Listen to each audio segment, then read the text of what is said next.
It is very seldom that mere ordinary people like John and myself secure ancestral halls for the summer.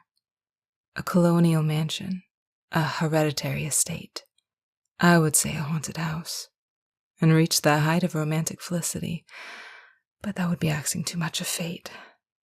Still, I will proudly declare that there is something queer about it. Else, why should it be let so cheaply?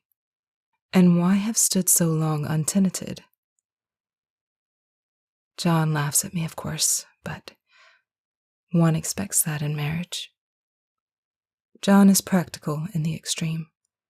He has no patience with faith and intense horror of superstition, and he scoffs openly at any talk of things not to be felt and seen and put down in figures. John is a physician, and perhaps, I would not say it to a living soul, of course, but this is dead paper and a great relief to my mind.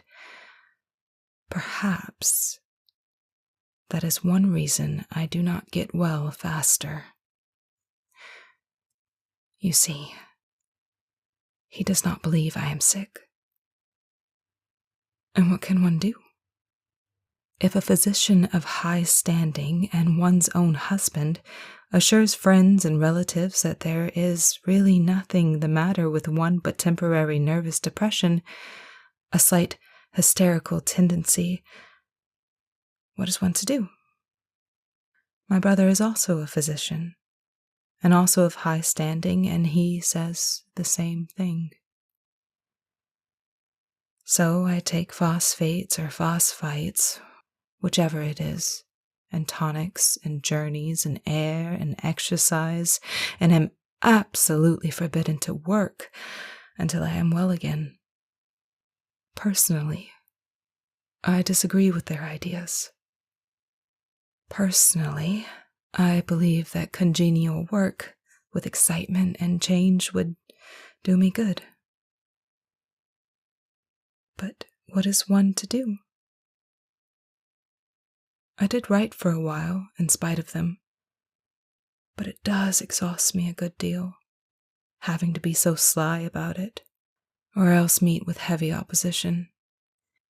I sometimes fancy that in my condition, if I had less opposition and more society and stimulus, but John says the very worst thing I can do is to think about my condition. And I confess it always makes me feel bad. So I will let it alone and talk about the house. The most beautiful place. It is quite alone, standing well back from the road, quite 3 miles from the village. It makes me think of English places that you read about, for there are hedges and walls and gates that lock, and lots of separate little houses for the gardeners and people. There is a delicious garden. I never saw such a garden, large and shady, full of box-bordered paths, and lined with long grape-covered arbors with seats under them. There were greenhouses, too, but they are all broken now. There was some legal trouble, I believe. Something about the heirs and co-heirs. Anyhow, the place has been empty for years.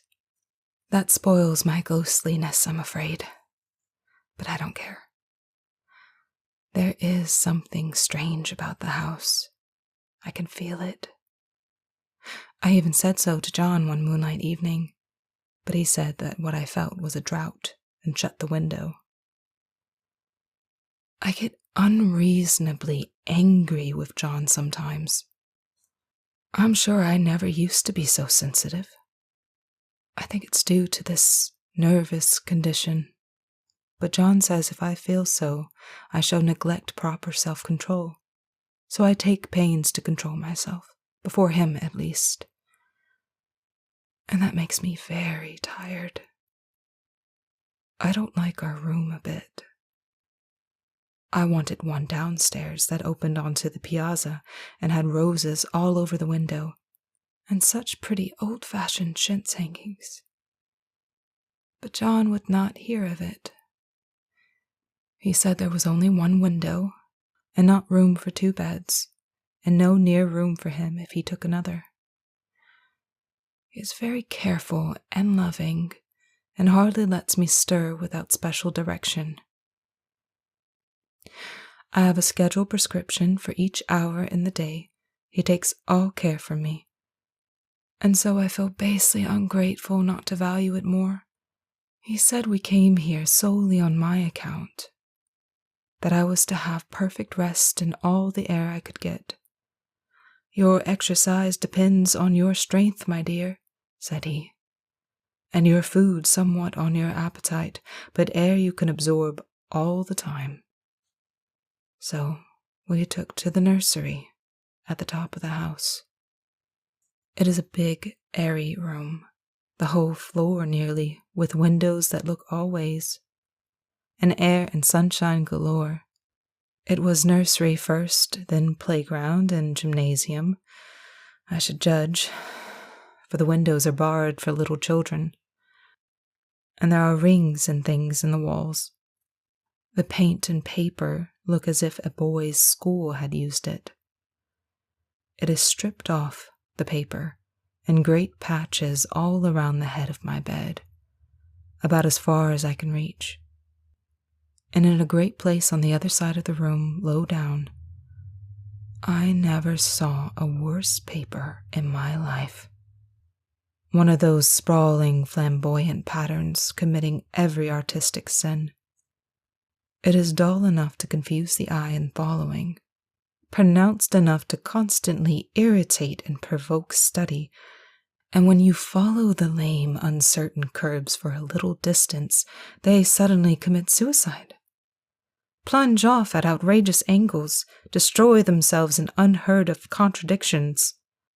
The color is repellent, almost revolting, a smoldering, unclean yellow, strangely faded by the slow-turning sunlight. It is a dull yet lurid orange in some places, a sickly sulphur tint in others. No wonder the children hated it. I should hate it myself if I had to live in this room long. There comes John, and I must put this away. He hates to have me write a word. We have been here 2 weeks, and I haven't felt like writing before since that first day. I'm sitting by the window now, up in this atrocious nursery, and there is nothing to hinder my writing as much as I please, save lack of strength. John is away all day, and even some nights when his cases are serious. I'm glad my case is not serious, but these nervous troubles are dreadfully depressing. John does not know how much I really suffer. He knows there is no reason to suffer, and that satisfies him. Of course, it is only nervousness. It does not weigh on me so not to do my duty in any way. I meant to be such a help to John, such a real rest and comfort, and here I am, a comparative burden already. Nobody would believe what an effort it is to do what little I am able, to dress and entertain and order things. It is fortunate Mary is so good with the baby. Such a dear baby. And I cannot be with him. It makes me so nervous. I suppose John never was nervous in his life. He laughs at me so about this wallpaper. At first he meant to repaper the room, but afterwards he said I was letting it get the better of me, and that nothing was worse for a nervous patient than to give way to such fancies. He said that after the wallpaper was changed, it would be the heavy bedstead, and then the barred windows, and then that gate at the head of the stairs, and so on. You know the place is doing you good, he said, and really, dear, I don't care to renovate the house just for a 3 months' rental. Then do let us go downstairs, I said. There are such pretty rooms there.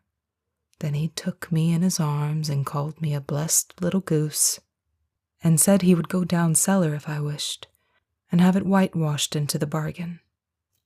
But he is right enough about the beds and windows and things. It is as airy and comfortable a room as anyone need wish, and of course I would be so silly as to make him uncomfortable just for a whim. I'm really getting quite fond of the big room, all but that horrid paper. Out of one window I can see the garden, those mysterious deep-shaded arbors, the old-fashioned flowers and bushes and gnarly trees. Out of another I get a lovely view of the bay and a little private wharf belonging to the estate. There's a beautiful shaded lane that runs down there from the house. I always fancy I see people walking in the numerous paths and arbors, but John has cautioned me not to give way to fancy in the least. He says that with my imaginative power and habit of store-making, a nervous weakness like mine is sure to lead to all manner of excited fantasies, and that I ought to use my will and good sense to check the tendency. So I try. I think sometimes that if I were only well enough to write a little, it would relieve the press of ideas and rest me.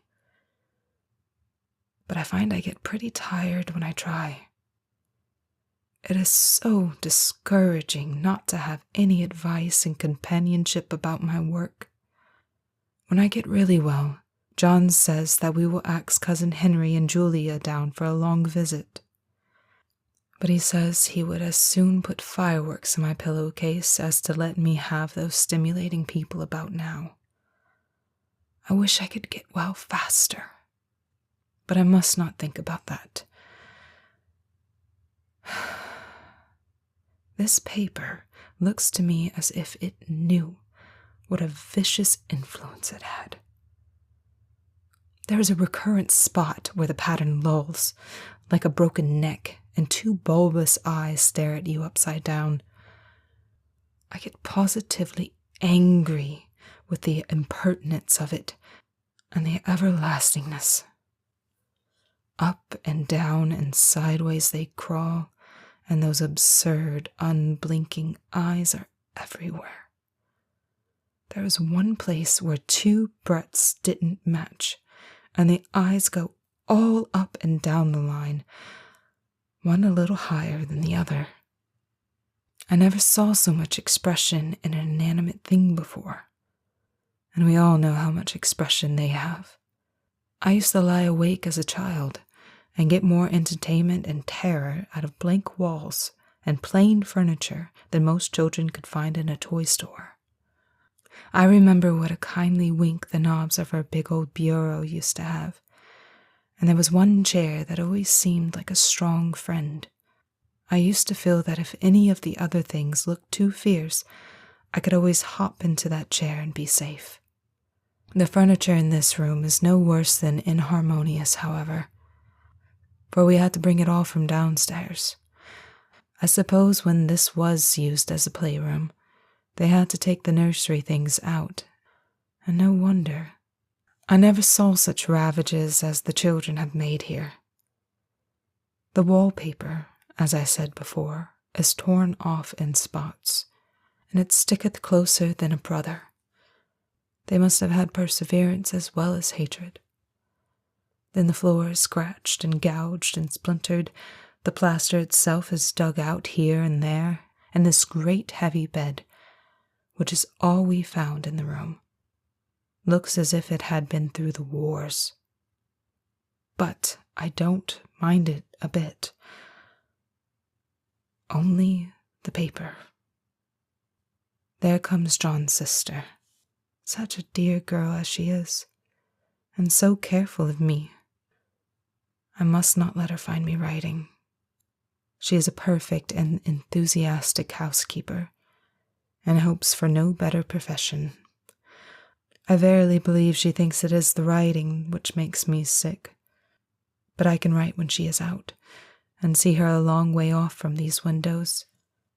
There is one that commands the road, a lovely shaded winding road, and one that just looks off over the country. A lovely country, too, full of great elms and velvet meadows. This wallpaper has a kind of sub-pattern in a different shade, a particularly irritating one, for you can only see it in certain lights, and not clearly then, but in the places where it isn't faded, and where the sun is just so, I can see a strange, provoking, formless sort of figure that seems to sulk about behind that silly and conspicuous front design. There's Sister on the stairs.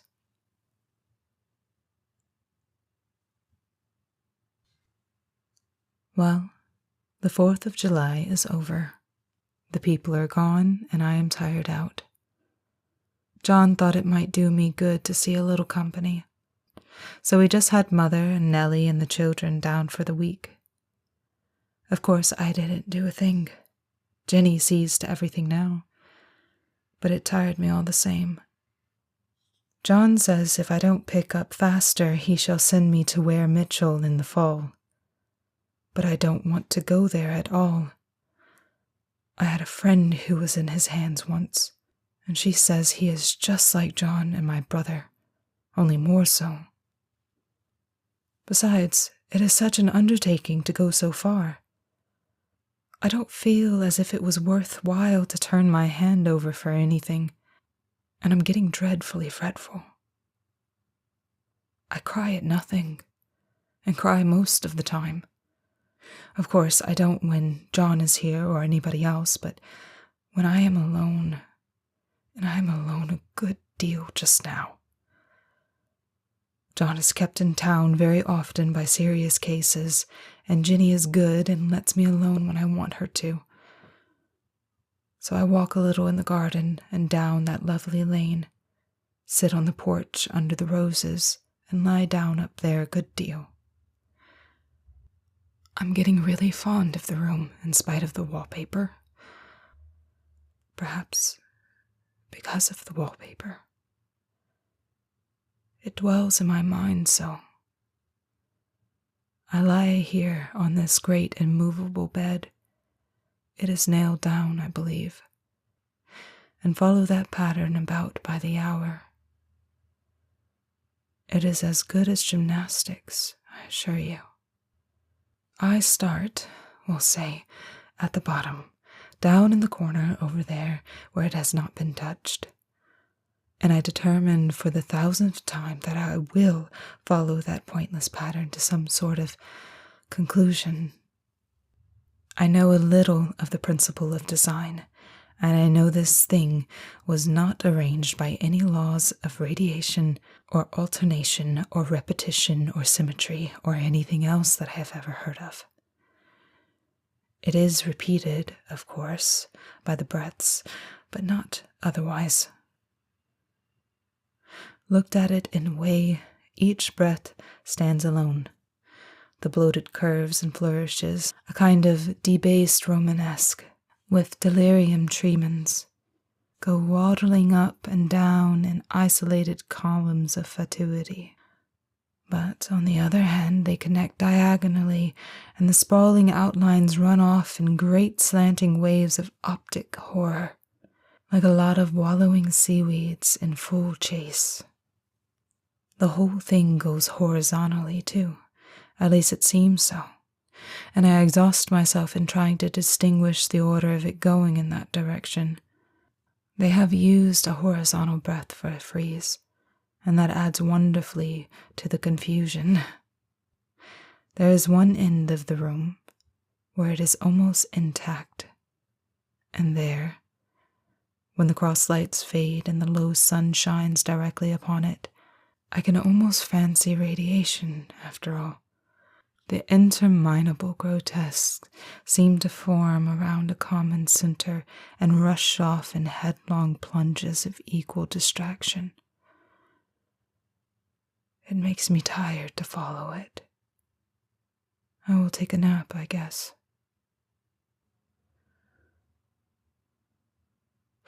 I don't know why I should write this. I don't want to. I don't feel able. And I know John would think it absurd, but I must say what I feel and think in some way. It is such a relief. But the effort is getting to be greater than the relief. Half the time now I am awfully lazy and lie down ever so much. John says I mustn't lose my strength and has me take cod liver oil and lots of tonics and things, to say nothing of ale and wine and rare meat. Dear John. He loves me very dearly and hates to have me sick.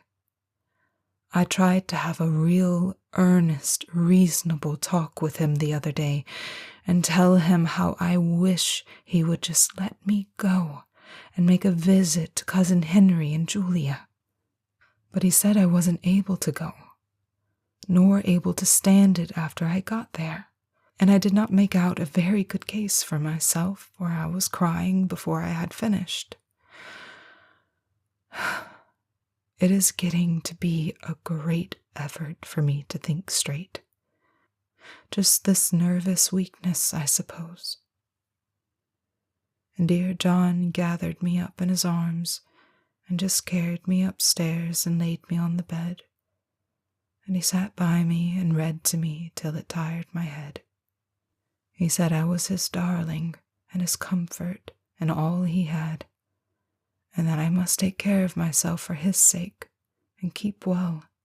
He says no one but myself can help me out of it, that I must use my will and self-control and not let any silly fancies run away with me. There's one comfort. The baby is well and happy, and does not have to occupy this nursery with the horrid wallpaper. If we had not used it, that blessed child would have. What a fortunate escape. Why, I wouldn't have a child of mine, an impressionable little thing, live in such a room for worlds. I never thought of it before, but it is lucky that John kept me here after all. I can stand it so much easier than a baby, you see. Of course, I never mention it to them any more. I am too wise. But I keep watch of it all the same. There are things in that paper that nobody knows but me, or ever will. Behind that outside pattern, the dim shapes get clearer every day. It is always the same shape, only very numerous. And it is like a woman stooping down and creeping about behind that pattern. I don't like it a bit. I wonder, I begin to think, I wish John would just take me away from here. It is so hard to talk with John about my case, because he is so wise and because he loves me so. But I tried it last night. It was moonlight. The moon shines in all around just as the sun does. I hate to see it sometimes. It creeps so slowly and always comes in by one window or another. John was asleep, and I hated to waken him, so I kept still and watched the moonlight on that undulating wallpaper till I felt creepy. The faint figure behind seemed to shake the pattern, just as if she wanted to get out. I got up softly and went to feel and see if the paper did move. And when I came back, John was awake. "What is it, little girl?" he said. "Don't go walking about like that. You'll get cold." I thought it was a good time to talk, so I told him that I really was not gaining here, and that I wished he would take me away. "Why, darling," said he, "our lease will be up in 3 weeks, and I can't see how to leave before. The repairs are not done at home, and I cannot possibly leave town just now. Of course, if you were in any danger, I could and would, but you really are better, dear. Whether you can see it or not, I am a doctor, dear, and I know. You are gaining flesh and color, your appetite is better. I feel really much easier about you." "I don't weigh a bit more," said I. "Nor as much, and my appetite may be better in the evening when you are here, but it is worse in the morning when you are away." "Bless her little heart," said he with a big hug. "She shall be as sick as she pleases.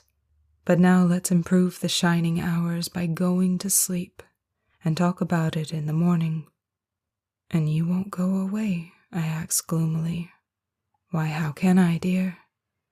It is only 3 weeks more, and then we will take a nice little trip of a few days while Ginny is getting the house ready. Really, dear, you are better. Better in body, perhaps," I began, and stopped short, for he sat up straight and looked at me with such a stern, reproachful look that I could not say another word. "My darling," said he, "I beg of you, for my sake and for our child's sake, as well as for your own, that you will never for one instant let that idea enter your mind. There is nothing so dangerous, so fascinating to a temperament like yours. It is a false and foolish fancy. Can you not trust me as a physician when I tell you so?" So, of course, I said no more on that score, and we went to sleep before long. He thought I was asleep first, but I wasn't. I lay there for hours trying to decide whether that front pattern and the back pattern really did move together or separately.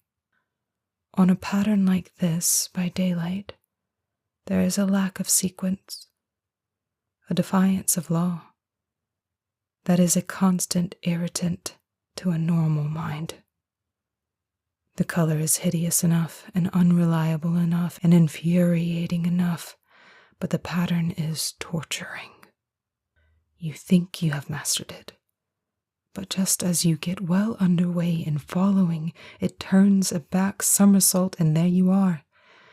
It slaps you in the face, knocks you down, and tramples upon you. It's like a bad dream. The outside pattern reminding one of a fungus. If you can imagine a toadstool in joints, an interminable string of toadstools budding and sprouting in endless convulsions, why, that is something like it. That is, sometimes. There is one marked peculiarly about this paper, a thing nobody seems to notice but myself, and that is that it changes as the light changes. When the sun shoots in through the east window, I always watch for that first long straight ray. It changes so quickly that I can never quite believe it. That is why I watch it always. By moonlight, the moon shines in all night when there is a moon.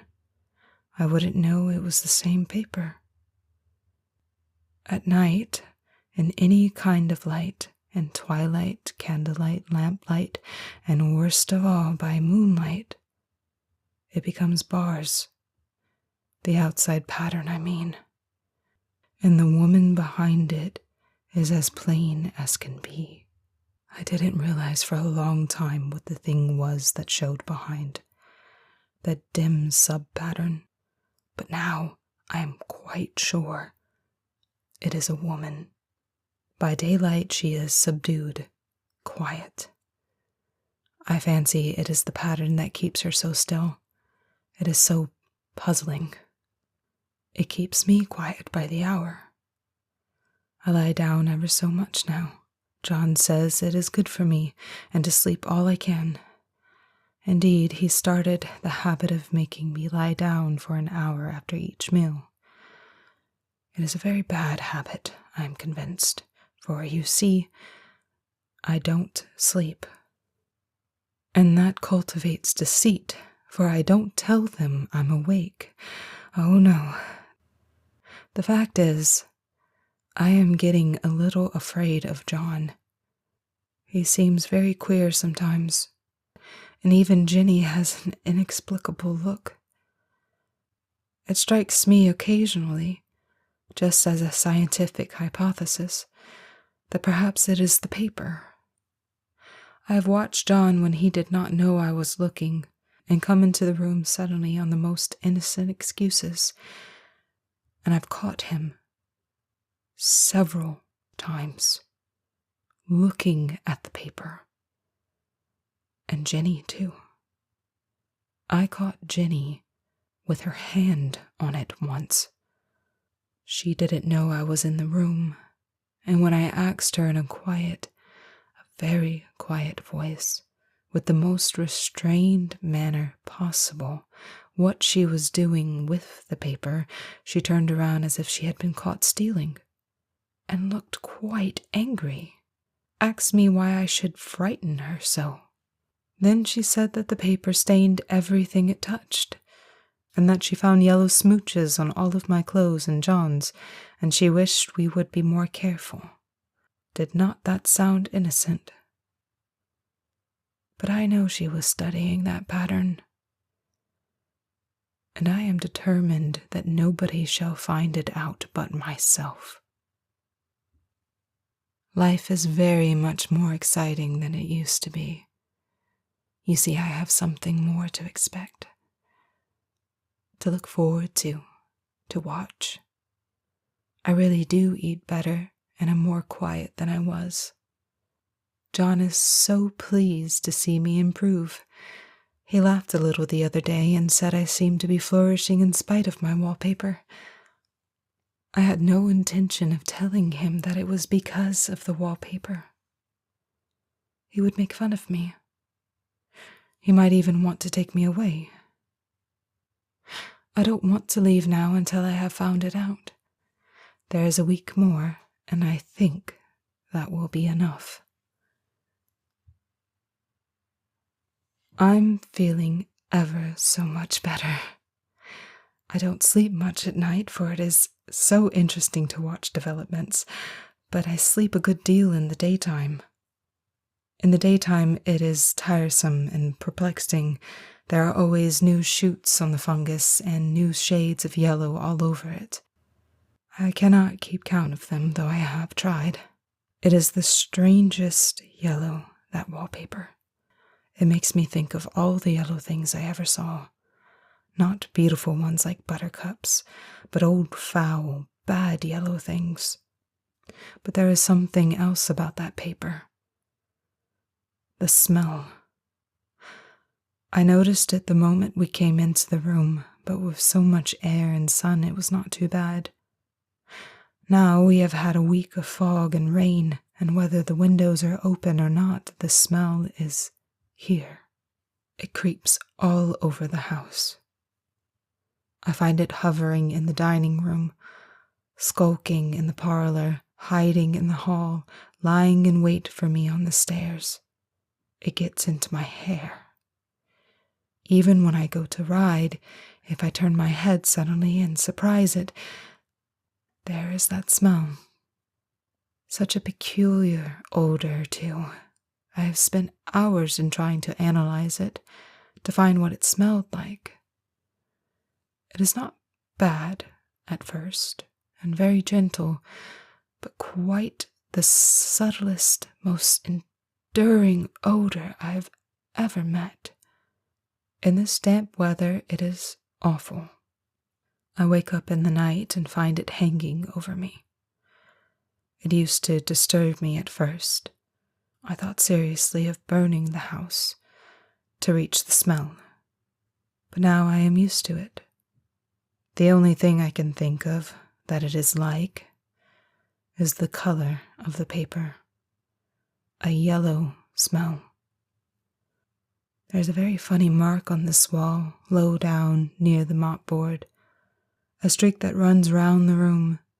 It goes behind every piece of furniture except the bed, a long, straight, even smooch, as if it had been rubbed over and over. I wonder how it was done and who did it, and what they did it for. Round and round and round, round and round. It makes me dizzy. I really have discovered something at last.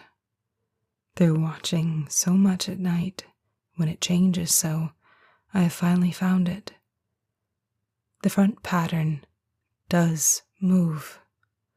And no wonder. The woman behind shakes it.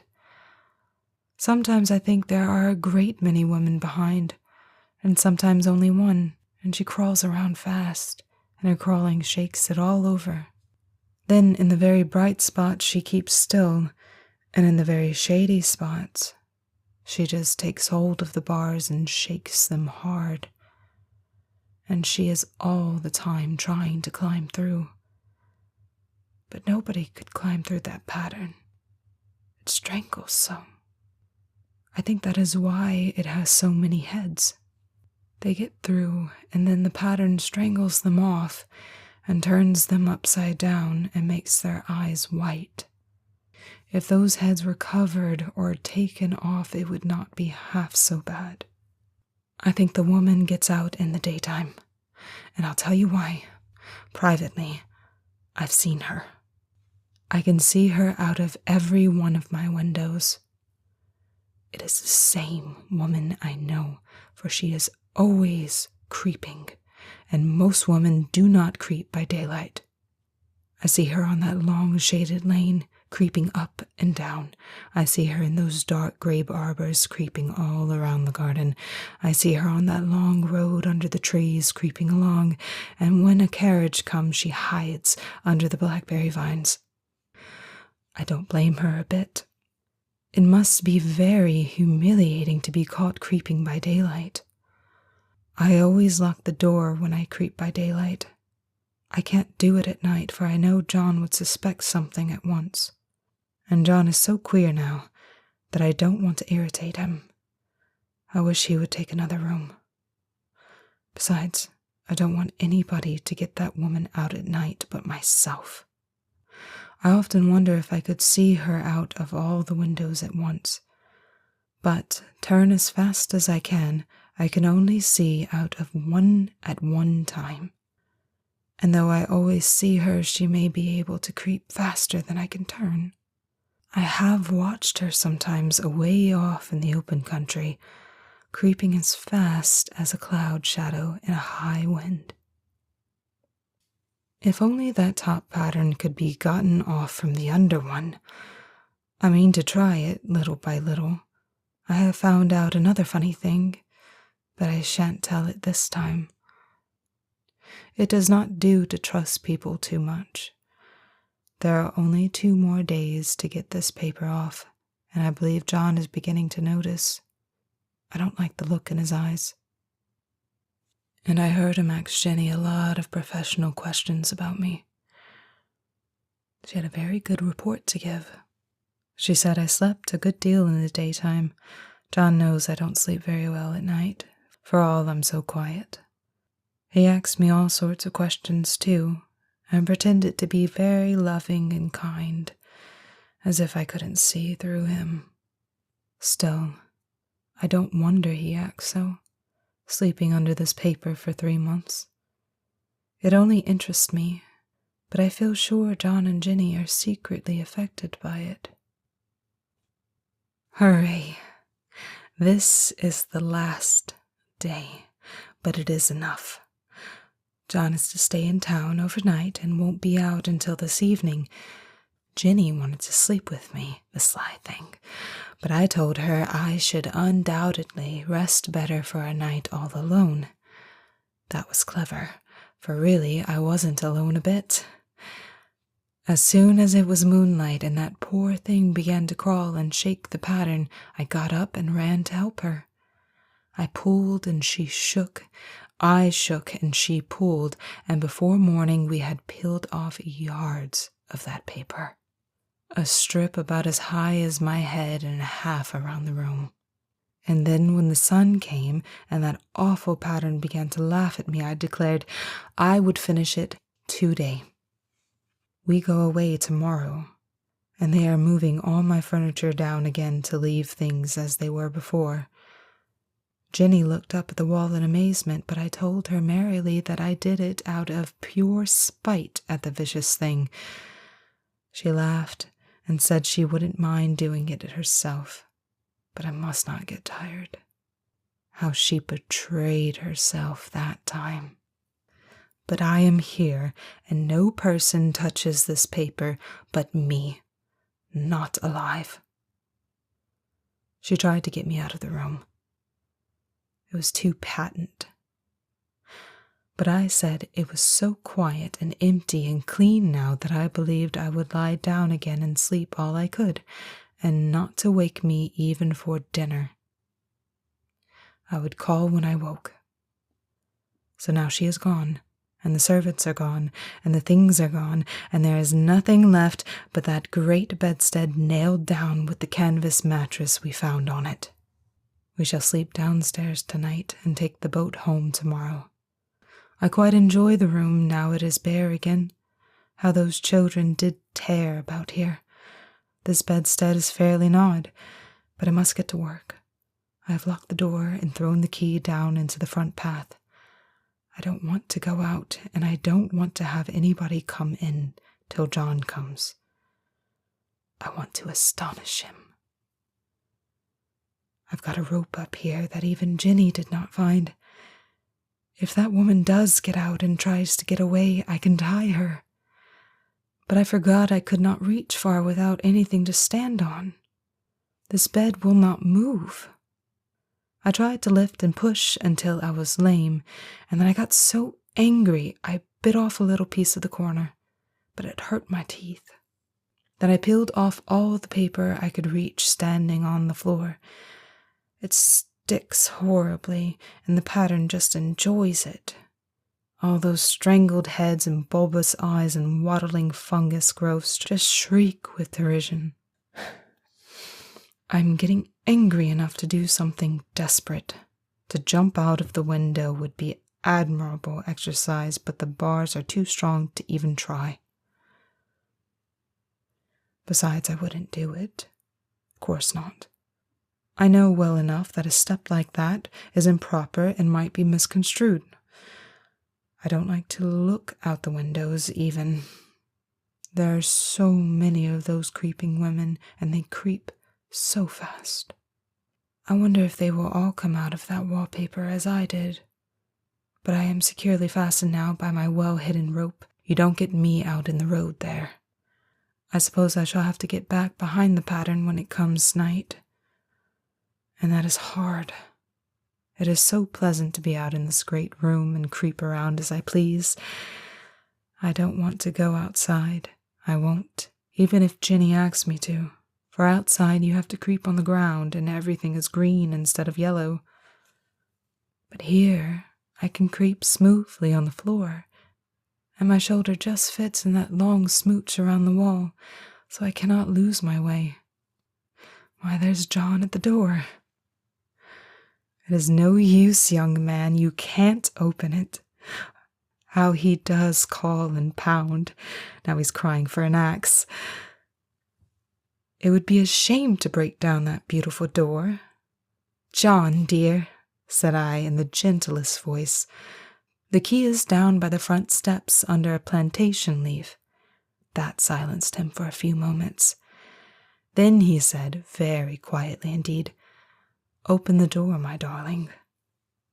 I can't, said I. The key is down by the front door under a plantation leaf. And then I said it again several times, very gently and slowly, and said it so often that he had to go and see, and he got it, of course, and came in. He stopped short by the door. What is the matter? He cried. For God's sake, what are you doing? I kept on creeping just the same, but I looked at him over my shoulder. I've got out at last, said I, in spite of you and Jane, and I've pulled off most of the paper, and you can't put me back. But why should that man have fainted? But he did. And right across my path by the wall, so that I had to creep over him every time.